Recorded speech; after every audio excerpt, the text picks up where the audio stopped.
Hello friends मैं IG kitchen bagger पर आपलोकर स्वागतम जानाइছোঁ।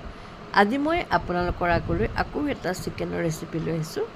তাৰ বাবে মই 400 গ্ৰাম চিকেন লৈছোঁ আৰু চিকেনখিনি প্ৰথমতে ভালকৈ ধুই লৈছোঁ আৰু তাত এচামুচ আদা নহৰু পেষ্ট দিছোঁ আৰু অকণমান হালধি আৰু এচামুচ মিঠাতেল আৰু অকণমান টেঙা দি মই প্ৰথমতে মাংসখিনি মেৰিনেট কৰি লৈছোঁ।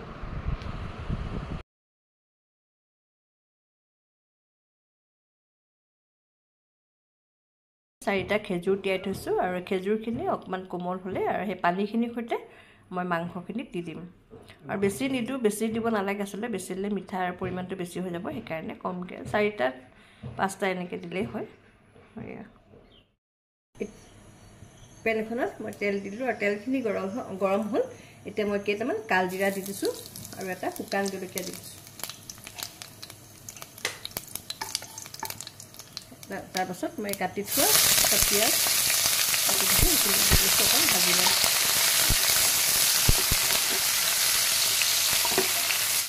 এতিয়া মোৰ পিঁয়াজখিনি ভাজি হৈ গ'ল আৰু এতিয়া এটা মিডিয়াম চাইজৰ বিলাহী কাটি দিছোঁ, সেইটো দি দিছোঁ আৰু সেইখিনি অকণমান গলি নোযোৱালৈকে ভাজি আৰু ইয়াত অকণমান মই এতিয়া নিমখ দি দিম, বিলাহীটো সোনকালে গলি যাব।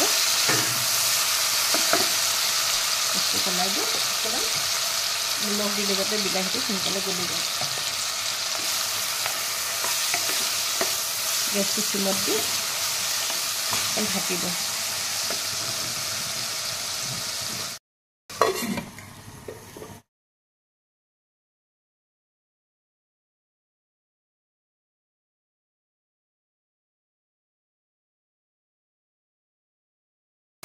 এয়া বিলাহীখিনি গলি গ'ল। এতিয়া মই ইয়াতে শুকান মছলাখিনি দিওঁ।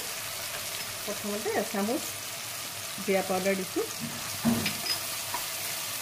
এচামুচ ধনিয়া পাউডাৰ আৰু অকণমান ৰেড চিলি আৰু লগতে অকণমান মছলা মিট মছলা অকণমান ভাজি লওঁ।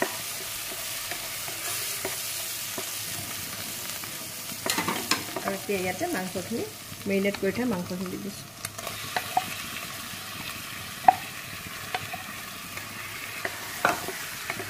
ভালকৈ লৰাই লওঁ।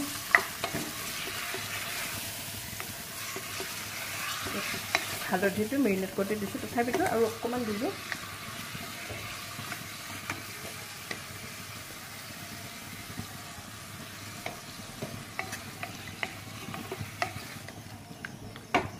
আৰু অকণমান নিমখ দিলোঁ।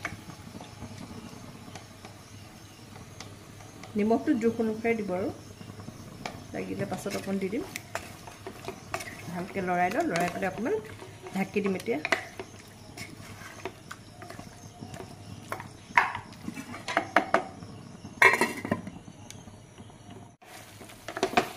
এনেকৈ 15 মিনিটমান সময় ভাজিব লাগিব।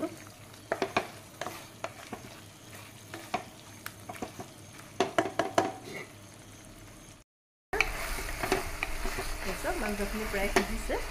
ইয়াতে মই এতিয়া অকণমান পাছতে অকণমান দেৰি পাছতে মই ইয়াতে তিয়াই থোৱা খেজুৰখিনি কাটি দি দিম। এয়া এতিয়া মই ইয়াতে তিয়াই থোৱা খেজুৰখিনি এই পানীখিনিৰ সৈতে এনেকৈ দি দিম। লৰাই দিওঁ।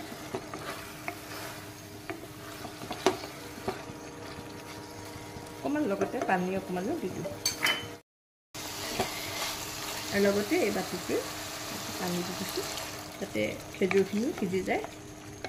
আৰু এইটো আচলতে গ্ৰেভিকৈ বেছিকৈ ৰাখিব নোৱাৰে, অকণ ড্ৰাইকৈ কৰিব লাগিব। খেজুৰখিনি যাতে সিজি যায়, কৰিব নোৱাৰি, অলপ শুকাব লাগিব। তাৰপিছত মাংস সিজিব। মই এটা পাত্ৰত কাঢ়িম। হৈ গ'ল, তাত গেছটো অফ কৰি দিওঁতে আৰু অকণমান জোলখিনি নাইকিয়া হওক, জোল নায়েই ন নেকি। আকৌ এয়া মাংস হৈ গ'ল। গেছত এনেকৈ খাই ভাল লাগে। আচলতে বেছি জোল থ'ব নালাগে, অলপ গ্ৰেভিটো নালাগে, শুকাই গ'লে এনেকৈ ভাল লাগে। হৈ গৈছে। মই এটা পাত্ৰত কাঢ়ি আপোনালোকৰ আগত পৰিৱেশন কৰিম।